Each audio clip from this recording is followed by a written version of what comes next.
Zara's small hands trembled as she gripped the worn sponge, her knuckles white and her fingers stinging from the harsh chemical cleaner Vivian had forced her to use. The sun had barely risen over the city skyline, but the large Hawthorne estate already echoed with Vivian's sharp commands. "Hurry up, Zara. That grime won't scrub itself," she barked, her voice slicing through the quiet morning like glass. Zara winced as the fumes filled her lungs, coughing into her sleeve. She had learned quickly that speaking up brought nothing but more anger and more punishment. The minute she tried to explain, her hands hurt. Vivian's lips curled in disdain. Earlier that week, Zara had been told to clean the marble floors in the kitchen using a new, stronger chemical. It burned her skin almost immediately. She had tried to rinse her hands in cold water, but Vivian had slammed the faucet off, laughing cruelly. "You'll learn responsibility the hard way, little girl," Vivian had sneered. Zara had felt tears sting her eyes, but she had blinked them back, determined not to show weakness. She remembered the sting of Vivian's belt, the harsh words thrown at her at dinner, the isolation at family events where she was forced to sit silently while Vivian monopolized conversations with Sebastian's wealthy friends. It felt as though the mansion itself was a trap, its grand walls sealing her in with nothing but fear. Despite the terror, Zara had her moments of quiet resilience. She would escape into the small library tucked away at the end of the hall, where the sun filtered through dusty windows and the leather-bound books smelled of history and escape. She imagined worlds where she was free, where nobody called her worthless or forced her to scrub until her hands cracked and bled. But those moments were fleeting. Vivian always found a way to drag her back into the harshness of the real world. Today, she had been ordered to polish the grand staircase with a mixture of chemicals so strong it made her dizzy. Each step seemed to mock her weakness, and she had bitten her lip until it bled to keep from crying out. Zara's younger heart had learned fear early, and she had mastered the art of hiding injuries, of disguising bruises under long sleeves, and applying lotion to burns that blistered her soft skin. Every day, she carried the invisible weight of Vivian's hatred. Words like useless and burden had etched themselves into her mind so deeply she sometimes wondered if they would ever fade. And yet, despite it all, Zara had a stubborn spark. Something inside her whispered that the cruelty wasn't permanent, that one day someone would see the truth, someone who would protect her. That day, she was scrubbing the marble for the 5th hour when the sharpest pain shot through her hand. "Daddy, my hand hurts," she called out, her voice cracking under the strain of panic and pain. She hadn't meant to say it aloud. It wasn't supposed to reach anyone, but something about the intensity of the burn forced the words from her lips. Moments later, the grand doors at the entrance flung open. Zara's chest froze. She had never seen Vivian's expression change so quickly, her face pale with shock and fury. Sebastian Hawthorne strode in, his tailored suit impeccable, yet his presence radiating a quiet authority that seemed to demand honesty. His eyes immediately fell on Zara, noting the red rawness on her hands, the small welts across her wrists, and the tears that streaked down her cheeks. Vivian's mouth opened as if to explain, but Sebastian's sharp glance silenced her instantly. Zara felt her heart lift slightly. The fear that had weighed her down all morning shifted, replaced by a tiny, fragile hope. "Zara." Sebastian's voice was steady but filled with concern, a tone she had never heard before. She nodded, unable to speak. Her tears fell freely now, and Sebastian knelt to examine her hand gently, careful not to hurt her further. The sting of the chemicals was visible, and he saw the burn marks he had never been told about, the hidden bruises she had tried so meticulously to cover. Every detail screamed neglect and abuse. Vivian finally found her voice, though it trembled. "It's nothing, Sebastian. She's exaggerating. I was just teaching her responsibility." Sebastian's gaze hardened. Responsibility? He had built an empire with his own hands, faced cutthroat business deals and betrayals, yet he had never seen cruelty masquerading as discipline until now. He rose abruptly, his chair scraping the polished floor, and turned to Vivian. "Get out. Now." His words were calm, but carried a weight of finality that made the air vibrate. Vivian's face twisted in rage and disbelief, but she could not argue with the authority in his tone. She stormed from the room, slamming doors, and leaving behind a silence that seemed almost sacred. Turning back to Zara, Sebastian gently lifted her small hand, inspecting the damage. "Why didn't you tell me sooner?" he asked softly. There was no accusation in his tone, only care. Zara swallowed, her throat tight, and shook her head. I thought. I didn't want to get in trouble." The words were a whisper, fragile as the paper she had once written in her secret journal. Sebastian felt a wave of protective fury wash over him. The thought that this sweet, clever, resilient little girl had suffered in silence ignited something fierce within him. "Not anymore," he murmured. "I'll protect you, Zara. Nobody will ever hurt you like this again." He carried her to the bathroom, cleaned the burns, applied soothing ointment, and wrapped her hands carefully. Every movement was deliberate, filled with tenderness and respect.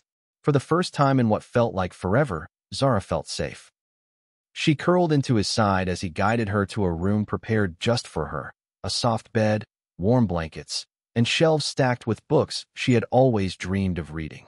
The mansion that once felt like a cage suddenly seemed like it could become a home. As she settled in, Sebastian called Jameson, the longtime family butler, and explained the situation. Jameson's eyes, always kind and observant, softened with a mix of concern and relief.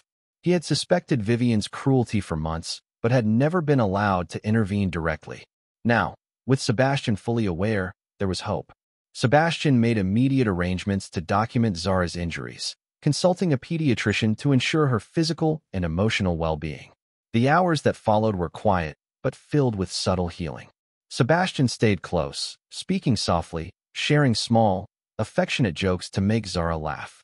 "Remember when Aunt Mabel tried to bake cookies at midnight and set off the fire alarm?" he said with a small grin, and Zara giggled despite the sting in her hands. Laughter, even small, seemed miraculous after days of fear. She realized that perhaps love could exist here, genuine and protective, not the harsh lessons Vivian had forced upon her. As evening fell, Zara lay in her new room, the city lights twinkling through the wide windows. For the first time, she imagined a life where she was heard, valued, and loved. Sebastian's presence was a silent promise, one that whispered through the quiet mansion walls. No more pain, no more hiding. Tomorrow might bring challenges, legal battles, media scrutiny, but for tonight, she felt the tender warmth of safety. For the first time in her young life, she believed in the power of love to heal the deepest scars. Sebastian Hawthorne paced the grand study, his mind racing with every detail of Vivian's cruelty and the legal battle that now loomed ahead. He had called his most trusted attorney, a sharp woman named Eleanor Pierce, and together they outlined every step to ensure Zara's safety and permanent protection. He knew that Vivian would not give up easily, her wealth and influence providing her the tools to manipulate public perception and even attempt to regain custody. But Sebastian was determined. The idea that anyone could threaten Zara's well-being again ignited a fierce resolve in him, a resolve that left no room for hesitation or compromise. The following day, Sebastian took Zara to meet Dr. Marlowe, a child psychologist specializing in trauma recovery. The office smelled of soft lavender and paper, with small drawings taped to the walls, sunshine, trees, smiling children, something designed to feel safe and welcoming. Dr. Marlowe knelt to Zara's level, offering a gentle smile. "Zara, you're very brave for telling your story," she said softly. Zara's eyes, still wide from her first night of real safety, flickered with a mix of fear and trust. She nodded slowly, feeling the weight of her past begin to lift just slightly. Sebastian stayed nearby, silent but present, as Zara recounted the weeks of abuse in fragmented, halting sentences. Every detail, every word, painted a damning picture of Vivian's deliberate cruelty. Dr. Marlowe's notes grew steadily as Zara spoke, a formal record of the emotional and physical abuse she had endured. Back at the mansion, preparations for legal action were underway. Eleanor Pierce worked tirelessly, gathering evidence, compiling medical records, and arranging for statements from key witnesses. Jameson, the ever-loyal butler, provided detailed observations of Vivian's treatment of Zara, describing the small injuries he had witnessed and the isolating tactics Vivian had used to control her. She was terrified of Madame Vivian, Jameson recounted, his voice steady. I could see it in the way she flinched at every sound, in the way she tried to hide her hands. She never complained, but it was clear to anyone paying attention. The testimony was invaluable, highlighting not only the physical abuse but the emotional manipulation and fear Vivian had inflicted. The first court hearing was tense, the large courtroom buzzing with whispers as Vivian entered, flanked by her high-powered attorneys. She exuded confidence, her expensive attire and poised demeanor masking the fear she could not show. Sebastian remained calm, standing beside Eleanor as they presented their case. The evidence was meticulous. Medical photographs of Zara's burns and bruises, statements from Jameson, Dr. Marlowe's professional report, and Zara's own courageous testimony. When the young girl stood before the judge, her voice trembled but carried undeniable truth. She hurt me. She made me do things that burned my hands. She said I was worthless, Zara said, her words punctuated by tears. The courtroom was silent, the weight of her courage filling every corner. Vivian's defense began with an attempt to discredit Sebastian, painting him as an absent father who had failed to supervise properly, a man who perhaps had ignored the signs of Zara's distress. But each claim backfired. Every counterargument from Eleanor Pierce exposed Vivian's manipulations. The more Vivian tried to justify her actions, the clearer it became to everyone in the room that her indifference to Zara's well-being was deliberate. Witnesses, including former staff and family friends, recounted incidents of neglect and abuse, forming a consistent, undeniable narrative. Vivian's carefully constructed image of competence and grace unraveled with each new testimony, revealing a chilling pattern of emotional cruelty and dangerous negligence. Sebastian observed Zara closely throughout the proceedings. He noticed her small hands gripping the edge of the courtroom bench, her knuckles white, but also her growing confidence as she realized she was being heard and believed. Each nod from the judge, each approving glance from Eleanor, strengthened her courage. She was not alone, not anymore. Sebastian's hand rested lightly on her shoulder during breaks, a constant, reassuring presence. "You're doing wonderfully," he whispered once, and Zara allowed herself the smallest smile, a fleeting glimpse of hope. Days turned into weeks as the legal battle continued. Vivian attempted public manipulation, reaching out to media outlets with fabricated stories of Sebastian's negligence, hoping to sway public opinion. But each attempt was countered with evidence, interviews, and statements that revealed the truth, that Sebastian had acted swiftly, decisively, and lovingly to protect Zara, while Vivian's actions had endangered a child in her care. Social media buzzed with support for Zara, with many praising Sebastian's commitment to justice and child protection. Vivian's reputation began to crack, her social standing and influence weakened by the truth. The final day of the custody hearing arrived, heavy with tension. The courtroom was packed, the air thick with anticipation. Zara stood, small yet resolute, beside Sebastian as the judge read the final decision. The relief that flooded through her was almost overwhelming. Sebastian had been granted full custody, Vivian's rights to influence Zara were permanently revoked, and legal consequences for her abuse were set into motion. The gavel struck, and a new chapter began, one defined not by fear or pain, but by protection, love, and justice. Returning to the mansion after the ruling, Sebastian ensured Zara's environment was safe, comfortable, and nurturing. Her room became a sanctuary filled with soft light, books, art supplies, and music, each item chosen to foster creativity, healing, and confidence. Therapy sessions continued with Dr. Marlowe, gradually helping Zara process her trauma, understand her emotions, and reclaim her voice. Sebastian remained a steady presence, guiding her, offering gentle humor, and affirming her worth with every word. "You've got this, Zara," he would say during moments of hesitation. "It's okay to feel scared, but you are strong, braver than you know." As the days passed, Zara began to flourish. Her laughter returned in small bursts, light and unburdened. She painted, wrote, and explored the vast mansion with curiosity rather than fear. Sebastian watched her with pride, recognizing the resilience she had shown through every ordeal. The ordeal with Vivian, though traumatic, had given Zara a new understanding of her own strength and the importance of standing up for what is right. With each day of safety and care, she reclaimed pieces of her childhood that had been stolen. Through this legal confrontation, both Sebastian and Zara learned profound lessons about love, protection, and resilience. Sebastian realized the importance of vigilance and advocacy, of always listening to and believing the children in his care. Zara discovered the power of her own voice, that speaking the truth could summon protection and justice.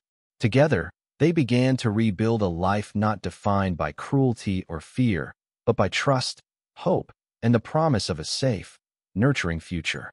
Zara woke to the soft glow of morning sunlight streaming through the wide bay windows of her new room, the warmth spilling over the plush blankets that smelled faintly of lavender and fresh linen. For the first time in years, she didn't flinch at the brightness, didn't tense at the sound of footsteps on the marble floor. Sebastian Hawthorne, her adoptive father, had made sure that every corner of the mansion reflected safety and care. He had insisted on a room of her own, where she could draw, read, and rest without fear of being interrupted by Vivian's cruelty. Even Jameson had returned to his position, now free to offer guidance and support without the shadow of Vivian's threats looming over him. Zara stretched, feeling the subtle ache in her wrists, a lingering reminder of past pain, but her heart was lighter than it had been in months. Therapy sessions with Dr. Marlowe had become a cornerstone of Zara's routine. She learned to name her feelings, to speak of her trauma without fear, and to embrace the emotions she had suppressed for so long. Some days were harder than others. Tears fell freely, sometimes triggered by a smell, a sound, or a memory, but Sebastian was always there, patient and calm, holding her hand or brushing her curls back, reminding her that it was okay to feel. "It's okay, Zara. It's okay to cry. It doesn't mean you're weak. You're strong, braver than most grown-ups," he would say, and her chest swelled with gratitude and trust. Slowly, laughter began to weave its way back into their lives. Sebastian made it a point to sprinkle light-hearted moments into the day, sharing small jokes, recalling amusing mishaps from his own childhood, or pretending to get lost in the mansion's vast hallways just to make her giggle. The trauma of Vivian's abuse lingered, but it no longer defined Zara's life. Sebastian took decisive steps to secure her safety permanently. Legal barriers prevented Vivian from having any contact, and ongoing supervision ensured that she could not manipulate public perception or attempt to reclaim influence. With the house, the courts, and the law firmly behind them, Zara had space to breathe, to explore her interests, and to learn that love and protection could exist without fear or reprisal. Her confidence grew in small ways, reaching for a book on her own, speaking up when she wanted something, or smiling spontaneously at a joke without hesitation. Every small act was a victory, a reclaiming of power that had been stolen from her. Encouraged by Sebastian and Dr. Marlowe, Zara began to extend her healing beyond herself. She started writing a small journal, recording her experiences, her fears, and her hopes for the future. Gradually, she realized that sharing her story could help other children who had endured similar abuse. With Sebastian's support, she founded a small club, a safe space for young children to speak openly about trauma, learn strategies for coping, and discover that they were not alone. The first few meetings were tentative, children whispering their fears and pasts, but Zara led with courage and empathy. "You're safe here," she would tell them, "and your feelings matter. You've got this, even if it doesn't feel like it yet." The room gradually filled with trust, with shared stories and laughter, a sharp contrast to the silence of her own past. As weeks turned into months, Zara's relationship with Sebastian deepened in ways that felt natural, strong, and unshakable. They spent evenings together reading, baking, or planning projects for her club. Sebastian remained a model of patience, humor, and affection, never pushing too hard but always offering guidance, protection, and reassurance. He celebrated Zara's small achievements: the first painting she sold in a local children's art fair, the first heartfelt story she shared with the club, her first school project completed without fear of criticism. With each success, her resilience solidified. She began to understand that her past did not dictate her future, that love could be steady, unwavering, and nurturing. Public scrutiny gradually faded. Media coverage, initially sensationalized by Vivian's attempts at manipulation, shifted to praise Sebastian's commitment and Zara's courage. Her story resonated with many, inspiring discussions about child welfare, protection, and the importance of believing and supporting victims of abuse. Letters and messages arrived, children and families thanking Zara for her bravery, for reminding them that speaking out could bring change. With Sebastian's guidance, she learned to balance visibility with privacy, embracing her role as an advocate while protecting her emotional space. Through it all, Zara discovered her own voice, her own sense of identity.